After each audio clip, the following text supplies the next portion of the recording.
The global oil market has witnessed soaring prices after a series of drone strikes on Saudi Arabia's largest oil processing center on Saturday. The attack has knocked out 50% of the kingdom's oil output, which is about 5% of global daily oil production.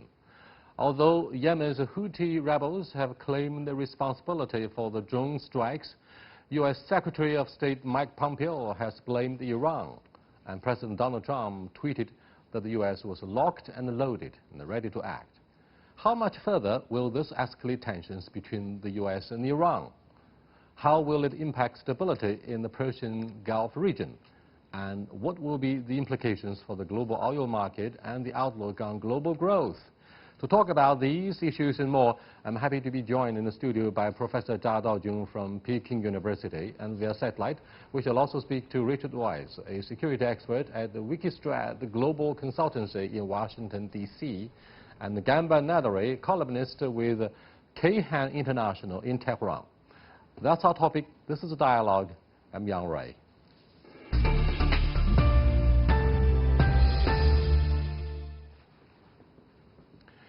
Welcome to Dialogue, Professor Zhao. What do you think of the current blame game? I really think the blame game is understandable, but in many ways going into the wrong direction. It's getting nowhere.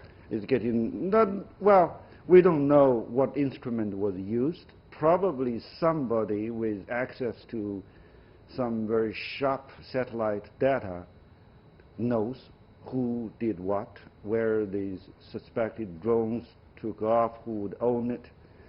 And but at this point of time, I think it's truly important to go way beyond the blame game and treat this not as an opportunity for geopolitical rivalry, either for the groups within the Gulf or between the powers outside of the region and the major actors in the Gulf. What should we do? We should be looking at stability of oil supply in such a swing producer as Saudi Arabia, as a global commons. It's a global responsibility to stabilize the oil production of the kingdom. Thank you very much. Let me get over to, cross over to Richard Weiss. Hello, Richard. Do you think the current blame game will pinpoint anyone who's looking behind the strikes? I mean, who's really behind the attacks?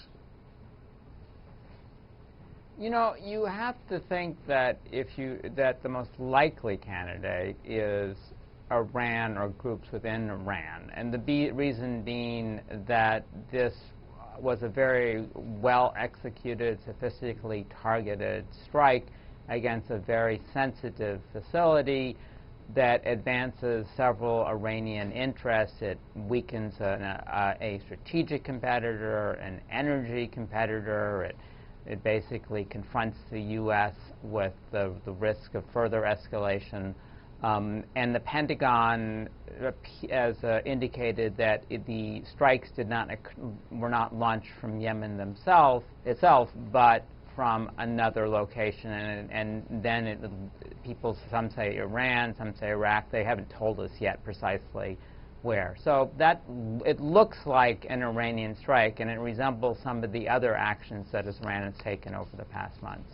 Despite the sacking of John Bolton, the hawkish advisor to President Trump, what do you think of the possibility that locked and loaded the U.S. troops are likely to go to war and will punish the Persian state of Iran? Sure. I mean, President Trump is not a warmonger. He does not like sending U.S. forces into combat. And if you look at his record, he has been less involved militarily in large-scale defense and operations than preceding presidents, including President Obama, Bush, and so on. That said, since he backed down, as some would see it, when the Iranians shot down a U.S. drone and basically told the Pentagon not to use a kinetic strike, rely on cyber means, there is more pressure on him this time to take a stronger response for fear that Iran, if he doesn't, Iran and other countries, including China, their leaders would see him as something of a paper tiger, willing to make threats but not execute them. And then we get into the problem that with the Obama administration, where it earned that reputation and found it so difficult to achieve some of its objectives because of that. You know, Richard, the proxy war remains a haunting specter that plagues the Gulf, the volatile region of the Middle East, for years. Starting from speculations on who had used chemical weapons to kill women and children in the civil war of Syria, to the current ambiguity about who had actually launched their strikes on the oil facilities in Saudi Arabia. I mean, let's go back to examine why the U.S., misguided by the flawed intelligence reports which were presented to the United Nations by former Secretary of State Colin Powell, and that had led to the U.S.-led invasion of Iraq in the year 2003. Now, if you put these historical lessons into one perspective, what do you think of the consequences arising from miscalculation and not so convincing considerations that may contribute to yet another act of hostilities? I think the administration is concerned about this. President Trump has said that the war in Iraq was a mistake, citing the false intelligence, and that, of course, has made him skeptical about what the U.S. intelligence community has been telling him for the past couple of years about a variety of issues. In this case, I would note that the strike has occurred several days ago. The U.S. didn't immediately press the button and begin airstrikes on Iranian territory. So they're clearly looking at this, trying to make sure they understand where the strike came from, who might be involved. They're trying to review communication. Can they get evidence of who gave the, not only who launched the attack, but who gave the order to strike and so on. So they appear to be proceeding at a deliberate pace to make sure they don't make another mistake. That's a very responsible behavior on the part of the U.S. at this point of time. But I would think it would be helpful to both the United States as a security actor in the region and stability in the whole region for the U.S. to initiate a multilateral, although at this point of time probably that's not the preference of the current White House, to have a multilateral effort to try to investigate or produce a joint research investigative report of what happened and what lessons can be learned. We have similar tragedies of these large facilities, like the Malaysian Airlines, 2 of the planes, or under different circumstances, one that's totally mysterious. We should not just let these things go by and somehow say, well, it's another tragedy. We have, like in this particular case, sufficient stock to weather through the shock. And again, I want to emphasize that attribution is especially based on reasoning of some past patterns of behavior, rather than this particular act. May not be a wise idea for the whole world. Thank you very much, Professor Zha Daojun from Peking University. Let me go to Mr. Kamban Nadari, a columnist in Tehran. Mr. Nadari, this latest round of drone strikes have knocked out 50% of the oil production capability of Saudi Arabia, and that amounts to 5% of global daily oil supply. That's a lot, by the way. My point in the next question actually is, why a few years ago the Saudi kingdom, under the leadership of Crown Prince Mohammed bin Salman, launched the attacks against the Houthi rebels? The Houthis claimed the responsibility immediately in the wake of the drone strikes against the oil facilities.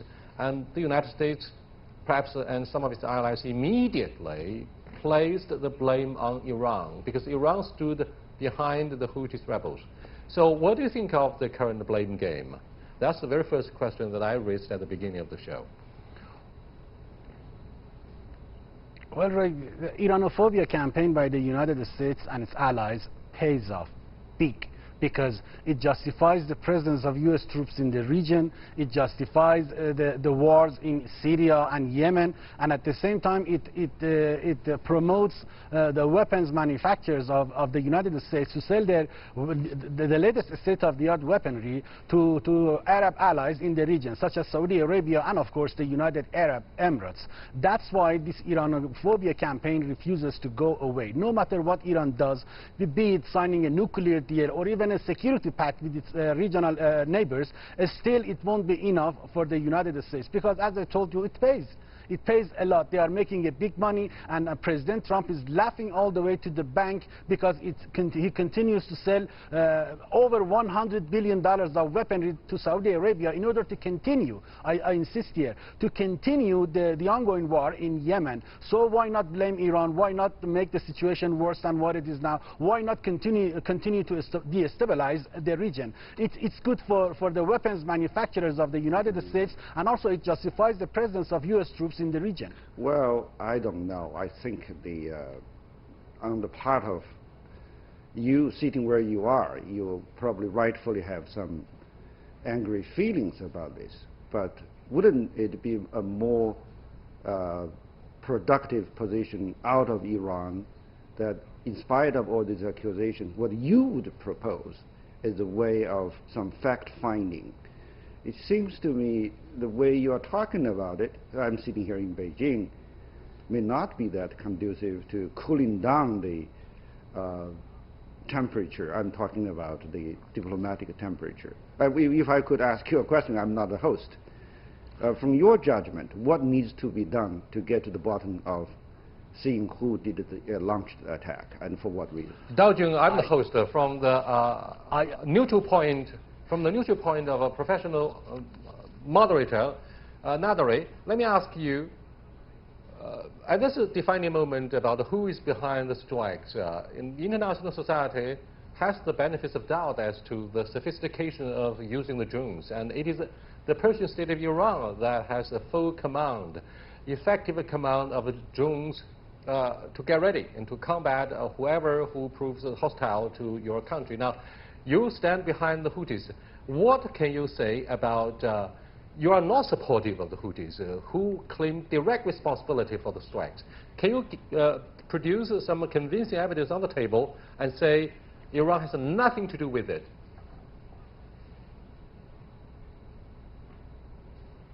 Listen, Iran has nothing to do with the ongoing war in Yemen because it is far from us. We don't have any access. There are no diplomats on the ground in Yemen. This is a war between Saudi Arabia and Yemen. They continue to hit each other. Yet, yes, they have got some weaponry from Iran, no doubt about it. But at the end of the day, they are free to use it the way they want it. Iran is not giving them the go-ahead, the marching orders to attack their neighbors over there, let alone the Saudi oil facilities. Iran doesn't want confrontation with the United States and its allies. Iran has already asked Saudi Arabia to sign a security pact in order to continue stabilizing the region. I mean, what else do you think Iran is supposed to do? Iran doesn't have any more cards in its hands. Iran even signed a nuclear deal to prove to the international community that it is not seeking nuclear weapons. It was not enough. President Trump even went as far as to suggest that there might be a summit meeting between him and the Iranian counterpart, President Rouhani, on the sidelines of the upcoming UN General Assembly. So at this moment, Iran doesn't seem to be a perpetrator behind the atrocities attacking the oil facilities in Saudi Arabia. Now, who is the biggest beneficiary? Who benefits most from the drone strike? So let's try to figure out who benefits most. Richard, what's your take? I would think Iran benefits the beneficiary of in these multiple ways. Yes, Richard, go ahead. Because, I mean, economically, sure, and then we'll let the Iranian colleagues figure out. So economically, it weakens Saudi Arabia's ability to buy weapons. It weakens its ability to compete with Iran. There's pressures being generated to relax the sanctions on Iran to allow for greater exploit of oil to fill the gap. Strategically, it exposes vulnerability in Saudi defenses. It puts pressure on the U.S. to escalate when the U.S. would prefer just to sit back and let the sanctions force Iran to make concessions. So just going on the basis of the effects, it looks like this will benefit Iran. Now, President Trump says proudly that the United States has become a net oil exporter and is currently the biggest oil-producing state in the world, other than Russia and other oil-rich states. Many of them belong to OPEC. So people have the benefits of doubt, Richard, and the rest of our guest speakers on the panel, that the United States benefits most from the strikes. It sounds ridiculous, but the fact is the United States will benefit from the soaring prices of oil after their strikes. So, Professor Jia Daojun, what do you make of the conspiracy theory? I mean, this is brutal. It's unbelievable. It's ridiculous, but you cannot prevent people from having the benefits of doubt at this moment, right? Well, conspiracy theorists have a load of justifications for saying what they want to say. But I really doubt that the attack per se itself is that detrimental to the Saudi economy. It's, you know, the fire is quickly put out. And what's really more important is that we have a program of protecting Iranian production facilities, in this case the refining capacities. Let me emphasize again, this is not just a loss to Iran, Saudi Arabia. It's a loss to the entire global supply chain of the oil industry. So what's going to happen to China? Because we depend so much on our oil stakes in the Gulf. Exactly. When I was on the road here, I already read a report that Saudi Aramco is delaying its delivery of some of the October oil to PetroChina, and that hopefully is temporary. But it's not just China that's important. Let's remember, the world is made Japan, of India. Japan, India, and everybody else. Since oil supplies from Iran have been totally cut off by the United States due to these sanctions. We are at this point of time, we are looking at some of the refining facilities under attack. But let's remember that Saudi Arabia is the so-called swing state producer of the entire world. No matter what the United States is producing, the United States is importing much less, but it's still importing a little bit. It has a huge storage of strategic petroleum reserves, but it's not the savior of the world. We need to come back to say, let's find the consensus, let's find the resources to protect the production facility, to protect the global oil supply chain, beginning with that in Saudi Arabia. That makes sense. So let me go back to Richard again. Richard, following the four Middle East conflicts since the end of the Second World War, particularly the rise of extremism in the wake of the Cold War, and you can raise a number of examples to dwell upon the unpredictability and the volatility of the Middle East. Therefore, the United States has been trying to phase out its reliance on the oil in the Middle East. Therefore, you have become the net oil exporter since the revolution of shale gas achieved a major breakthrough. Now, why, as our Iranian guest speaker has pointed out, that the United States still maintains a formidable military presence in the Gulf? Is that because of the protection of the democracy of Israel, or else? Well, what can you tell us about the justification concerning the U.S. military presence in the Gulf? Sure, a good question, since President Trump himself has ruminated about this issue. The general argument has been, yes, the U.S. does not need oil imports anymore from the Middle East. However, there are important partners that do so in Europe, in Asia, and the U.S., having the strongest Navy, is well positioned to, or better positioned than perhaps others, to defend this. I suppose that you could think of maybe the PLA Navy taking over that job, but I don't think either China or Russia or the U.S. would welcome that possibility.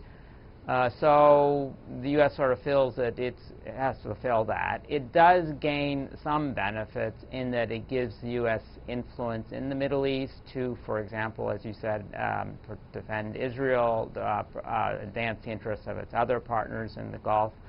It gives the U.S. some influence over European partners, since they understand that the U.S. is advancing their interests in the Gulf, and so therefore they should accommodate the U.S. on other issues such as trade or NATO or whatever. So that is so far been the argument. It is weaker than if the U.S. argument than, say, in the 70s when the U.S. was importing oil directly, but it's still thought to warrant the U.S. presence. Well, I don't think there is much of an argument against continuing U.S. presence in the region or elsewhere, but the challenge the United States military presence has to live up to is that I'm not defending Iran or anything else. I'm just a political scientist who teaches political economy. I look at energy issues. Let me make that clear. I speak for myself. The challenge at this point of time is precisely for the U.S. to step forward and have a clean sheet of saying it acts in the region that lives up to its rhetoric. And that's why I constantly emphasize that it's the high time for the U.S. to make use of its assets, including intelligence assets there, and start to educate the rest of the world to say, look, this seems to be what has happened, rather than saying, we know the secrets, just believe me, and we take action on that basis. And that's not going to be very helpful. And credibility comes from impartiality.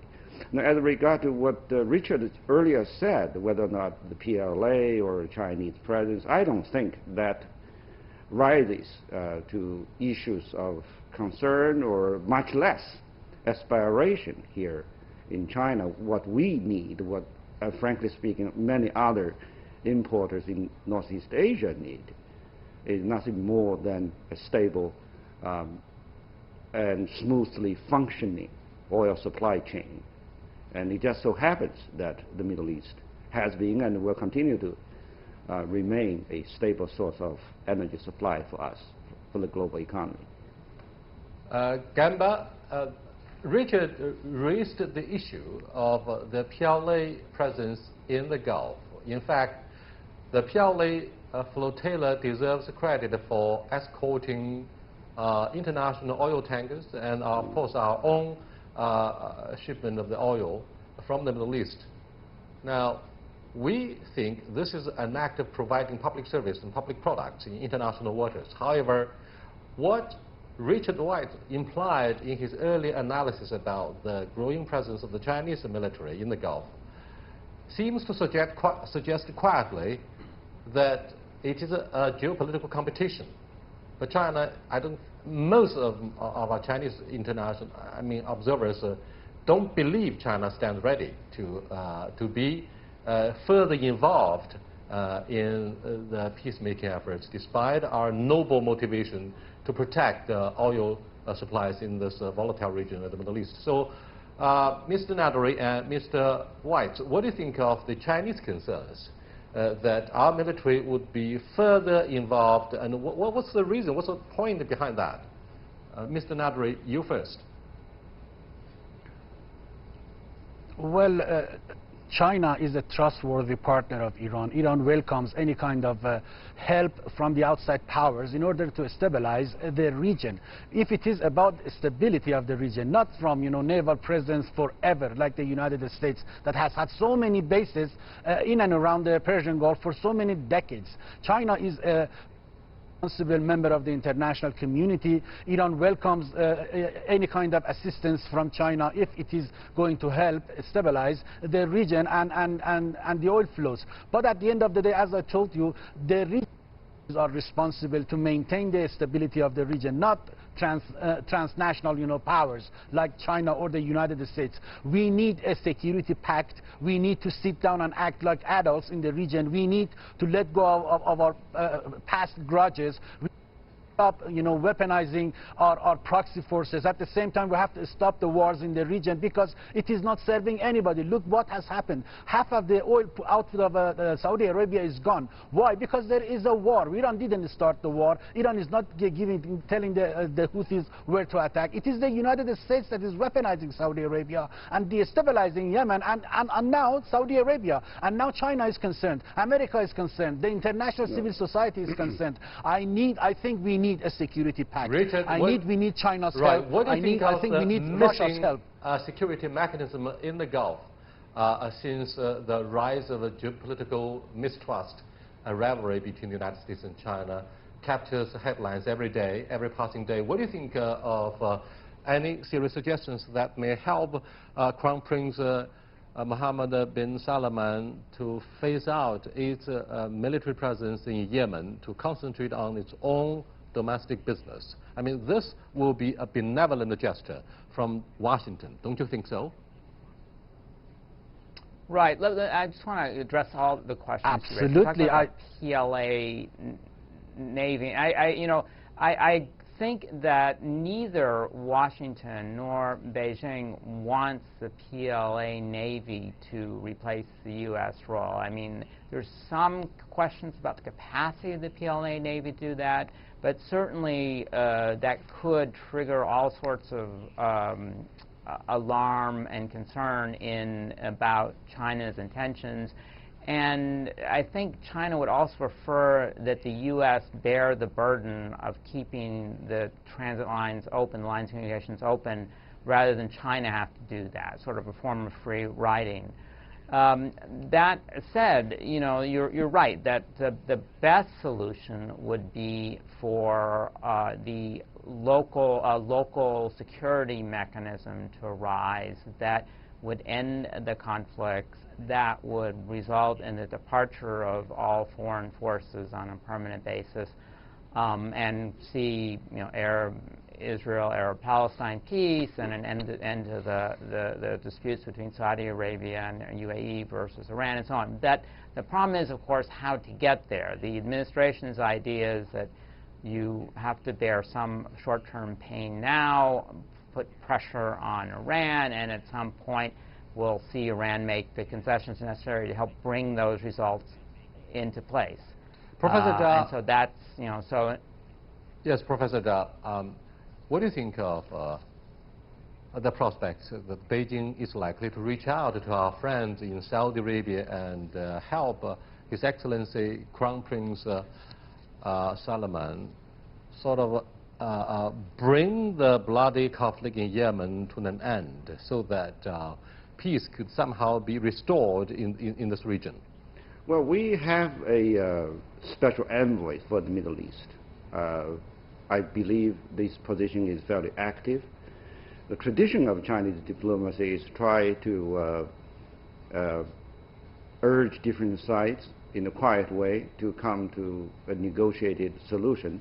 I'm not that well versed at all about the intricacies of the different factions in the Middle East. But there's one point I would have to say, 2 points, frankly speaking. One is that in thinking about China versus the United States or Beijing versus Washington, the last thing we ought to be thinking would be in the direction of making either Saudi Arabia or Iran another Syria. That was for Moscow and Washington, D.C. A second point is that we should be actually encouraging not just the Saudi Arabia, not just to be friendly with its small neighbor like Yemen. We should be encouraging Saudi Arabia to diversify its economy and to build.